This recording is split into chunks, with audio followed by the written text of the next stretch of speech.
जय माता रानी दोस्तों, मैं नीता विक्रम चैनल में आप सबका स्वागत कर रही हूँ।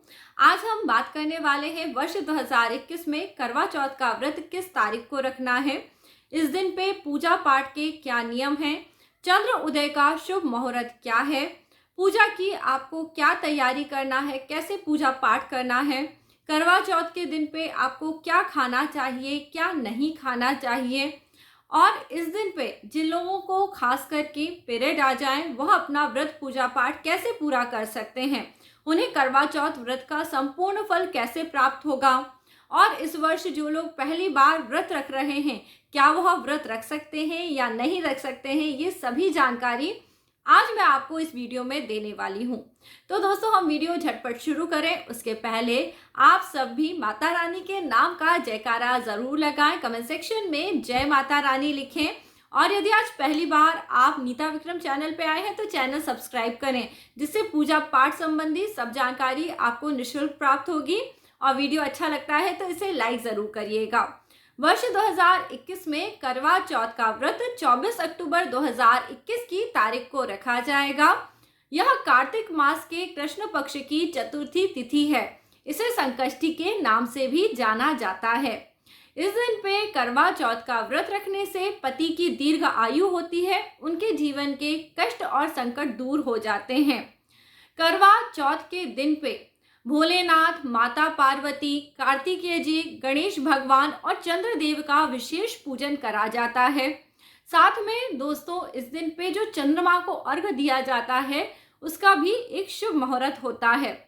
पहले आप अपने घर के अंदर करवा माता, भोलेनाथ, माँ पार्वती, कार्तिकेय जी और गणेश भगवान का पूजन करें। उसके बाद बाहर निकल के खुले आकाश में चंद्रदेव का छलनी से दर्शन करते हुए उन्हें अर्घ जरूर दें। अब दोस्तों पूजा पाठ की सभी तैयारी के बारे में बताऊं उसके पहले मैं आपको शुभ मुहूर्त बता रही हूं। शाम में प्रदोष काल में ही भोलेनाथ का पूजन करना सर्वश्रेष्ठ होता है। भोलेनाथ और गणपति भगवान का विशेष पूजन करने से आपके वैवाहिक जीवन में यदि कोई कष्ट संकट आ रहे हैं तो वो दूर हो जाते हैं। साथ में दोस्तों कार्तिकेय भगवान का पूजन करने से जिन लोगों की कुंडली में मंगल का दोष होता है, यानी पति पत्नी में आपस में बहुत अधिक झगड़े होते हैं, पति बात नहीं मानते, अक्सर कहा सुनी होती है, वह सब बातें भी शांत हो जाती हैं। इनके लिए मैं आगे आपको एक मंत्र बताऊंगी, वह बोलते हुए इस दिन पे आप कार्तिकेय जी का भी पूजन जरूर करें। सबसे पहले आप पूजा का शुभ समय या मुहूर्त लिख लीजिए। शाम में 5:43 से लेके 6:57 तक आप शाम के समय में भोलेनाथ और माँ पार्वती का पूजन अर्चन कर सकते हैं। साथ में जैसा कि मैंने आपको बताया कार्तिकेय जी और गणपति जी का भी पूजन करना है। यह करीब 1 घंटा 7 मिनट का समय है। इस समय पे ही सभी करवा चौथ का व्रत करने वाली स्त्रियां अपने घर में पूजन अर्चन करती हैं। अब चंद्रोदय का समय भी आपको वीडियो के शुरू में ही बता रही हूँ। चंद्र उदय का शुभ समय है रात में 8:07। यहाँ से चंद्रमा उगना शुरू होगा। देखिए आजकल शहरों में बहुत बड़े बड़े घर बन गए हैं, बहुत ऊंची ऊंची इमारतें हैं, तो जैसे ही चंद्रदेव उगना शुरू होते हैं वो एकदम से सबके घरों में नहीं दिखाई देते। केवल जो लोग खुले स्थानों पर रहते हैं जहां आसानी से आसमान दिखाई देता हो, वहीं पे चंद्रदेव का दर्शन 8:07 से होना शुरू हो जाएगा। तो आप सबको मैं एक ही सलाह दूंगी, आप चंद्रदेव का दर्शन जल्दी से जल्दी करने के लिए किसी खुले स्थान पे जाके भी पूजन अर्चन कर सकते हैं। बाकी अपने घर में जो सबसे ऊपर छत होती है उस पे जाके भी आप चंद्रदेव को देख सकते हैं और पूजन अर्चन कर सकते हैं, क्योंकि कई बार तो चंद्रमा 10 बजे तक भी लोगों को दिखाई नहीं देता। आजकल शहरों में कोहरा रहता है और कई तरह की समस्याएं हैं। अब दोस्तों हम करवा चौथ के व्रत के विषय में बात करते हैं।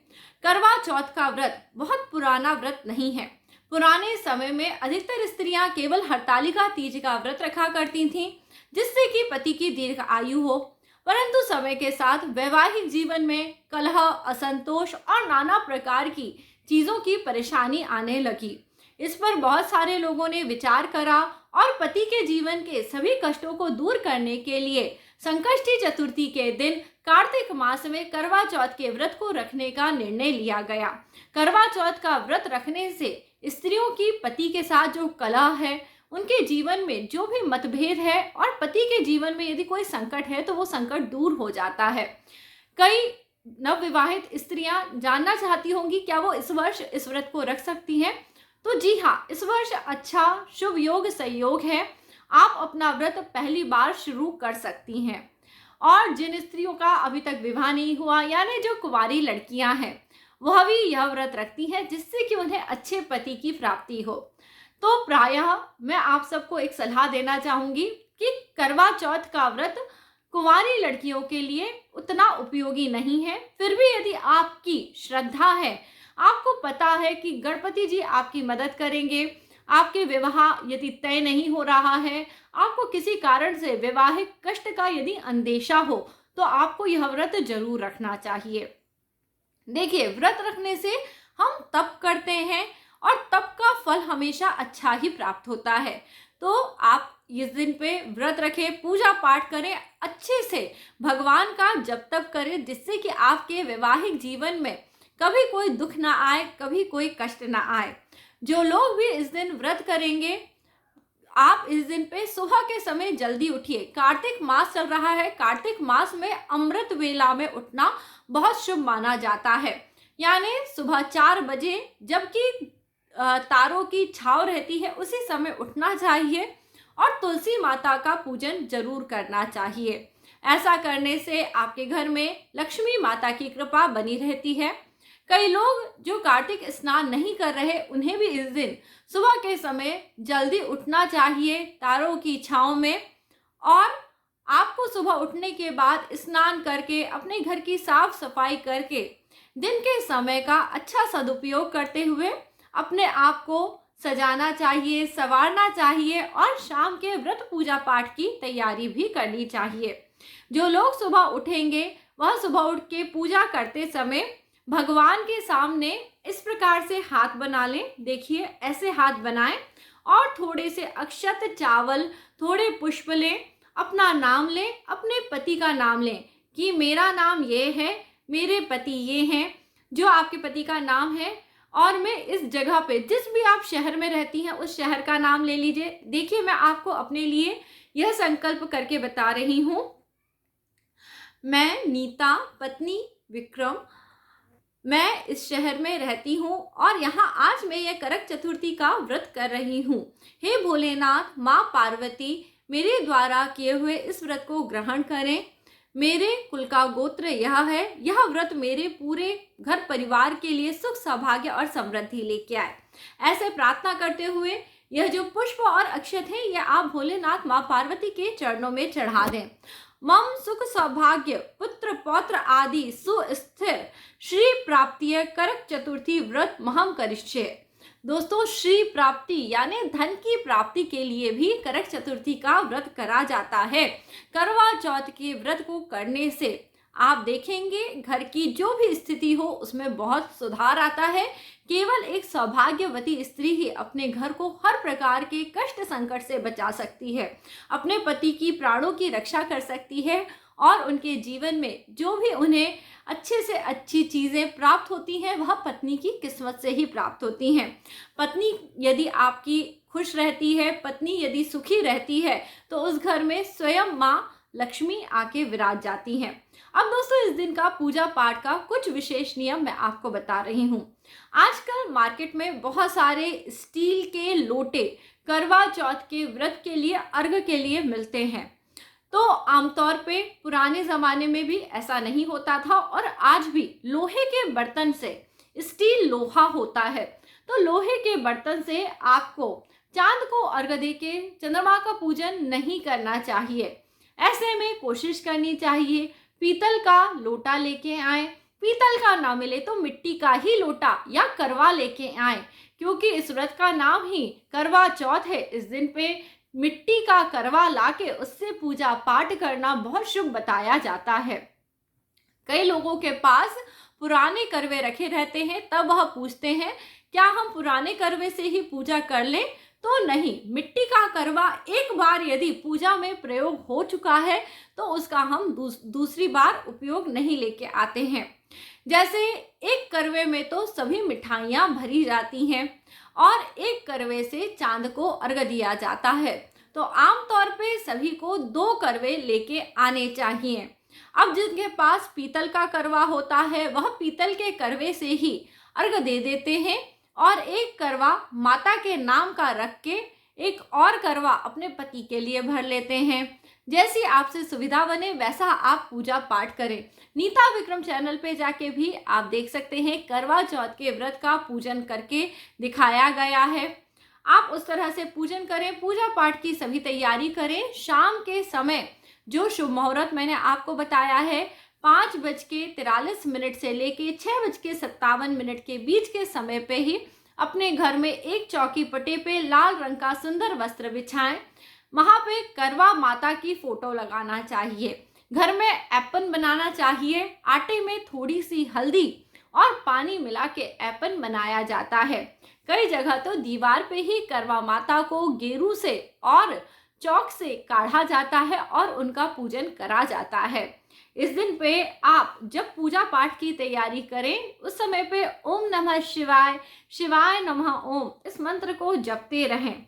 देखिएगा, भोलेनाथ का पूजन करने मात्र से ही जीवन के बहुत सारे कष्ट दूर हो जाते हैं। आप करवा भर के रख लें। करवे को हमेशा गेहूं की ढेरी के ऊपर रखा जाता है। जो चंद्रमा को अर्घ देने के लिए हम जल बनाते हैं उस करवे में थोड़ा सा गाय का दूध, थोड़े से अक्षत और थोड़ी सी मिश्री या फिर बताशा डाल के उसका अर्घ दिया जाता है। इस दिन पे चांदी के सिक्के को रख के उसका भी चंद्रमा के रूप में पूजन अर्चन करा जाता है। वैसे इस प्रकार से पूजन सब जगह नहीं करा जाता है। हर जगह चंद्रमा को साक्षात देखते हुए उनका पूजन अर्चन करने का विधान है। घर में सबसे पहले गौरी गणेश रखे जाते हैं। गौरी गणेश का आवाहन करा जाता है। दीपक प्रज्वलित करके सबसे पहले प्रथम पूज्य गणेश भगवान का, फिर माँ गौरी का पूजन करते हैं। फिर पूरे शिव परिवार का पूजन करते हैं। नमः शिवाय कहते हुए शिव जी का पूजन करते हैं। शिवाय नमः कहते हुए माँ पार्वती का पूजन करते हैं। कार्तिकेय जी का पूजन करते समय षडमुखाय नमः, खासतौर पे जिन लोगों के घर में झगड़े बहुत होते हैं उन्हें कार्तिकेय जी का पूजन जरूर करते समय षडमुखाय नमः कहना चाहिए। और गणेश जी का पूजन करते समय ओम गणेशाय नमः कहना चाहिए। भगवान में ध्यान देते हुए पूजन अर्चन करें। जो आप करवा लेके आए हैं, कई जगह करवा चीनी से भरा जाता है, मिठाई से भरा जाता है।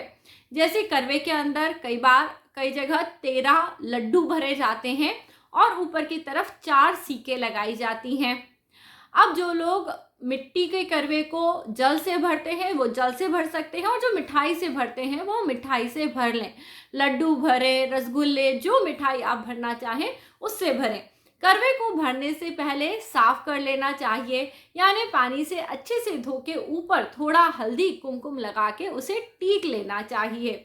आजकल रंगे चंगे करवे भी मिलते हैं, परंतु आपको कोशिश करनी चाहिए कि आप जो करवे लें उनमें आर्टिफिशियल पेंट नहीं हो, क्योंकि यह स्वास्थ्य के लिए बहुत अधिक हानिकारक होता है। करवे के मुंह को ढक्कन से ढक देना चाहिए और फिर जैसा कि मैंने आपको बताया गेहूं की ढेरी रख के उस पे करवा रखना चाहिए। एक करवा माता का रखें और एक अपना रखें। जो लोग अकेले पूजा कर रहे हैं वह नीता विक्रम चैनल पे जाके देख सकते हैं कि करवा कैसे बदला जाता है। मैंने एक पूरा वीडियो बनाया है करवा चौथ के पूजन का। इस प्रकार से धूप दीप प्रज्वलित करके अन्न पकवान मिठाइयाँ रख के वहाँ पे पूजा पाठ करें। सासू माँ के लिए बायना ज़रूर निकालें। यदि आपकी सास नहीं है या आपकी सास बायना नहीं ले सकती तो किसी बड़ी उम्र की स्त्री जिनकी आप इज्जत करते हैं, जिनकी आप पूजा प्रार्थना कर सकते हैं, उन्हें यह बायना दे दें। बायने में एक साड़ी, ब्लाउज, पेटीकोट, रुमाल, नेल पॉलिश, सुहाग का सभी सामान आप रख सकते हैं। मेहंदी, चूड़ी, बिंदी, ये सभी चीज़ें बायने में रखी जाती हैं और साथ में थोड़ा सा कैश रखा जाता है, जैसे कि 51 रुपये, 101 रुपये, 501 रुपये।